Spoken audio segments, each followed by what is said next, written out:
So the kids will learn how to do it. They'll be glad to do it. You didn't hit that right point the way the other one did. So the points on the knees are very good because the student is lower than the patient. And you forbid the moxa because I want you to create all the heat with the needles, not just sit there on the thing. And you miss the points a lot because the bony landmarks aren't clear and precise. Then you learn. You learn because you pay attention to the patient. You learn how to feel the point. You learn how deep you want to put it, what you want to do. And then you can watch someone else do it the way you learn in gymnastics or anything else. You watch people do things, and then you try to do it yourself. But you don't watch and spout theory.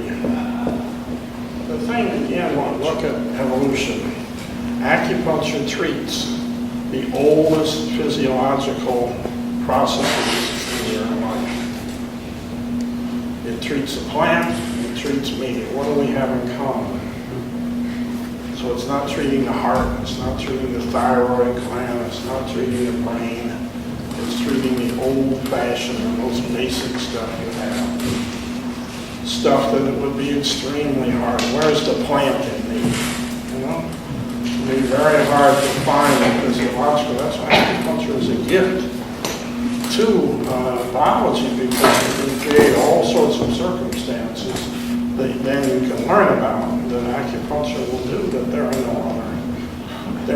Acupuncture is not doing neurotransmitters. It's far more primitive and basic than that. Not doing thyroid, it's far more basic than that.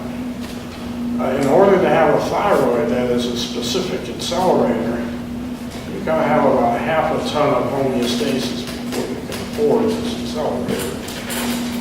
Acupuncture treats the half a ton of homeostasis that none of these other mechanisms even begin to do. So it's not treating illness and things in any sense like that. It may be very hard, but it's kind of thing. Acupuncture is a wonderful way of handling asthma.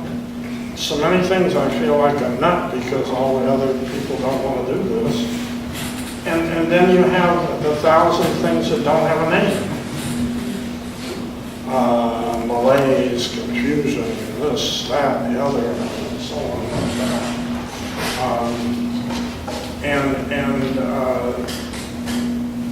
As one aspect, and the thyroid, well, let's treat the non-thyroid aspect of this thing. And let's start. You start with this. You start with this quick. When we had AIDS patients come in, it was in 1980, and this guy, Bob Checky, he had just gotten out of Mount Sinai, and he was very pale. He had trouble getting in and out of the door, and he had all this lung problem. He was very pale, confused. And he says, I have AIDS. And I said, what's that? So then he describes all this stuff. Because he worked in the laboratory with some doctor who was researching AIDS. It didn't make any sense to me. You didn't have to make any sense to me.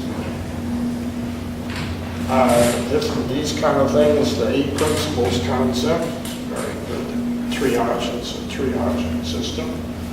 And then you start in, well, let me try this. Right? You have a discouraged person.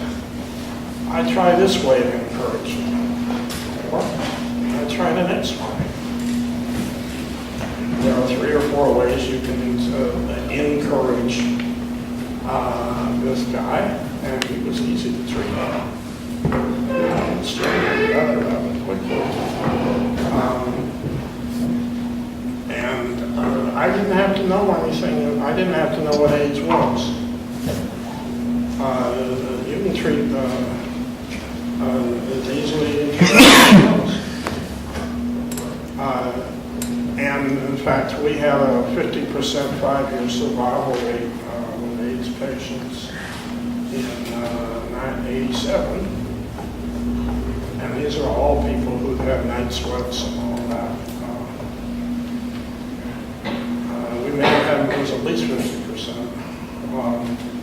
And then they invented those poisons. ACT was officially a poison that got resuscitated. It's a poison for cancer chemotherapy. So, all right, for the people that got AIDS. Now they have more appropriate things, I guess. But that's a basic thing. It's not clear what AIDS is. That's okay. As acupuncturists, I don't need to be clear what something is. Somebody who wants to design a particular chemical, they need to be clear about something. Acupuncturists, I don't need to be clear about that. It's a big advantage. Every acupuncturist can use every organ or every kind of point. Everybody's going to have the meridians where they work well, points where they work well, and places where they don't. Use the points that help you use the points that you're successful with. It's one reason a lot of acupuncturists who are good in the clinic never want anybody to visit their program, because they don't want to see people to see how repetitive they are with points. They don't follow these things. They don't understand that themselves. That's a great shame, because it means you can't really see skilled people. Talking about sort of dissatisfaction with schools and how acupuncture has been taught in this country really resonates with me, and I'm curious if you had like a day or two to teach someone something useful in acupuncture, where would you start? What do you think are the most important things to teach someone who doesn't know anything about acupuncture to get them going? Good question. I set them through the knotty ear points, 3 instead of 5, because it's quicker to learn. Do as many as they can handle. You get your needling technique, you repeat it, you're going to learn just good. Fingers have to get along, one finger and the other finger, you've got to go along. You use too many gadgets to avoid pain, all that avoids intuition as well. And you can't afford it. If you've got intuition, then you can afford it. It's no problem, otherwise you can't. So I want them to do hand needling, and then let's say, or you have an asthma clinic, and then do 50 people or 50 whatever. You're not going to do it fast, you're going to wait, and you do it fast. Something where you think it's important. We set up the crowd. And then you'll, all the people who just did ear points, I think when they started using body points, so their needling technique was always good, because they've done this a lot. And you read it, you say, your hands are much smarter than you are about the needling, so your hands are going to get it right, because your hands are part of evolution, they're not creationism. They've never been put in a different category, so they don't know any better. And they're going to put in the depth that they should and so on like that. After a while, they're going to find points. And sometimes you do the ear chart, you intend to be more or less here, and you find your hand did a point somewhere else. Well, the hand knows, because it did not go to school. It's a career for many people in Asia. Acupuncture is a major career for them. I mean, you look at these things, and then you get your answer. How could that be? Right? You're busy comparing this to syringes and scalpels. That's not a career for blind people. Why is this a career for blind people? In several different cultures, why would that be? That's what you're doing. You're communicating. Acupuncture is relationship. You're touching another person in a simple way, and even very simple points do all sorts of stuff. And it's very tempting. Oh my God, that's a special point for this. Boy, you're going down the drain. That's a special point for that. Oh, that's a hint. That's a special point. That may be a special point for that person in that circumstance. That's like Picasso said, blue is a special color. Right? because for him, for part of his life, that was